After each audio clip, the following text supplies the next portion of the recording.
والصلاة والسلام على أشرف الأنبياء والمرسلين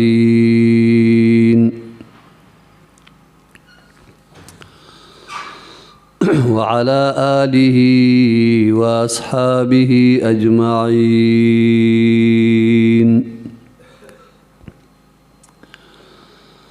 أما بعد فأعوذ بالله من الشيطان الرجيم.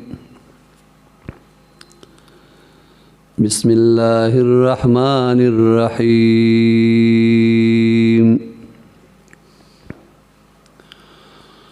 والذين جاهدوا فينا لنهدينهم سبلنا وإن الله لمع المحسنين. آمنت بالله صدق الله مولانا العظيم.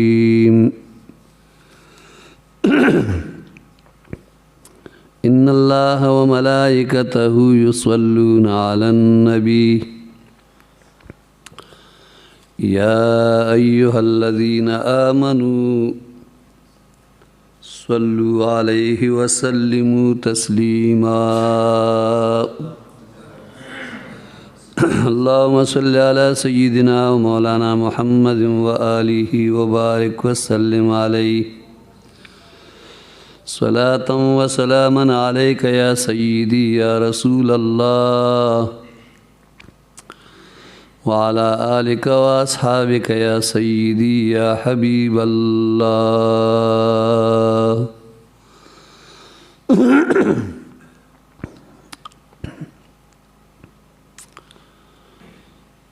مومنانو سرنګ چې زمونږه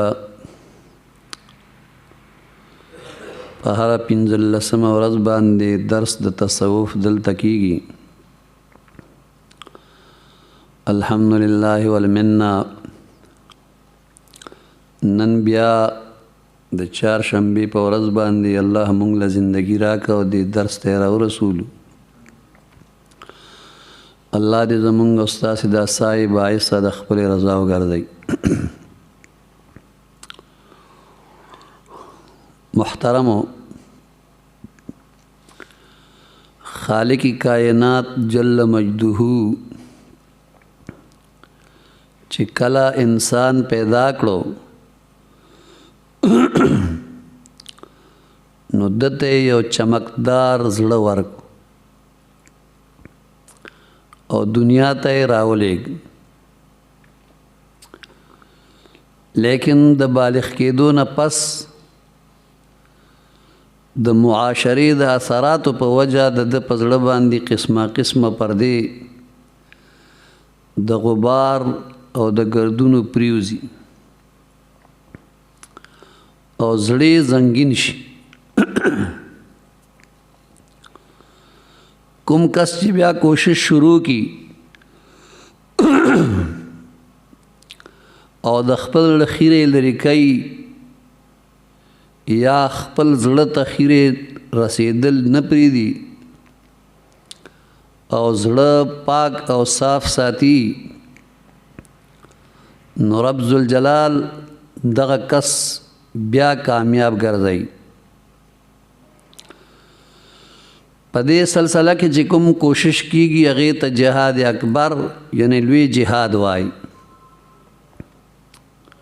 الله جل مجدہ په قرآن عظیم الشان کې فرمایي والذین جاهدوا فینا لنهدینهم سبلنا، یعنی هغه خلق چې زما د ذات په باره کې جهاد کوي، زما د موندلو دپاره کوشش کوي او زما د راضي کولو په باره کې هر وخت مصروف وي، نو مونږ هغه ته خپلې لارې ښایو چې هغه لارې د الله د محبت. وإن الله لمع المحسنین، او بېشک الله تعالی د احسان کوونکو نیکی کوونکو سره.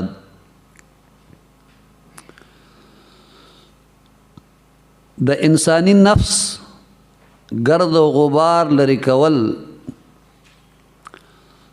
دا د تصوف اصل کردار.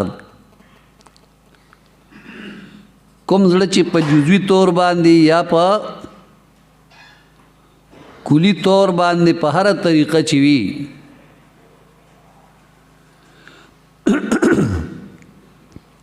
چې دا الله تعالی جل جلاله د نور نه کټ شي او تیاری ورته داخلي شي او بیا چې پس صفا کولی شي نو هغې ته تصوف ویلی شي. دا ځکه چې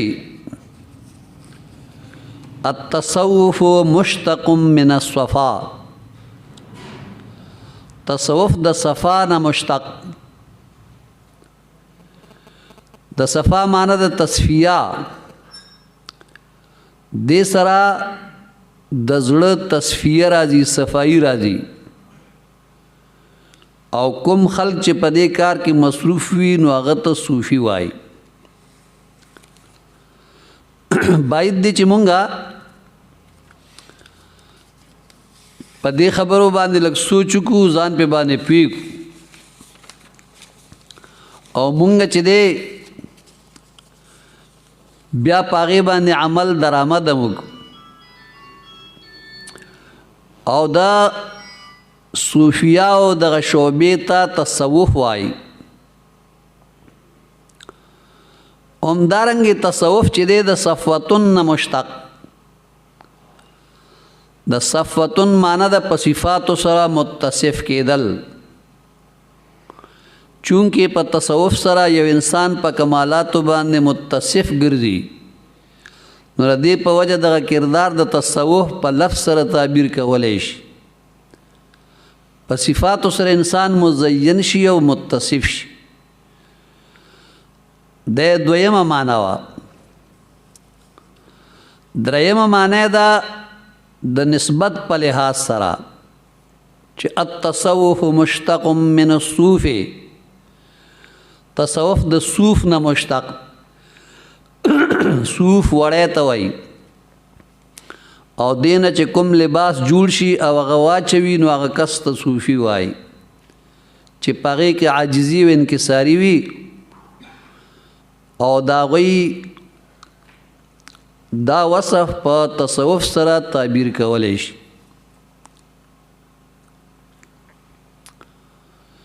که چېرې موږ د تصوف تعریف کوم چې په حیثیت د علم او په حیثیت د فن سره دی هغې ته وګورو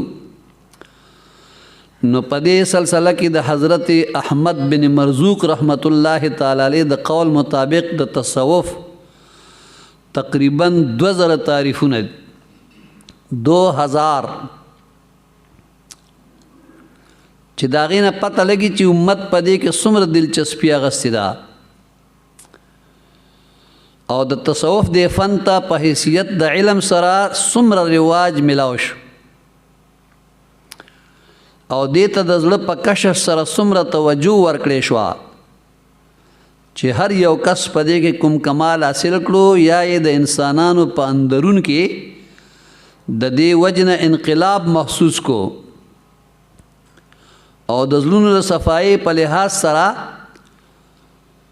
چې دغه ولی د الله جل جلاله حضرت احمد بن مرزوق رحمت الله تعالی علیه ته کوم کمالات په نظر رالل نو هغه په دې لحاظ سره د تصوف د علم تعریف په دې طریقې سره وکړ. دې مبارک فرمای یو جامع تعریف داغه د 2000 تعریفاتو نه داد چې التصوف هو علم يعرف به احوال النفس محمودها او مذمومها. یعنی تصوف هغه علم دی چې د دې په وجه د نفس حالات پیژندې شي چې د نفس دا حالت د شریعت مطابق دی او کنه د مختلفو علامو مختلف موضوعات د مثال په طور د طب موضوع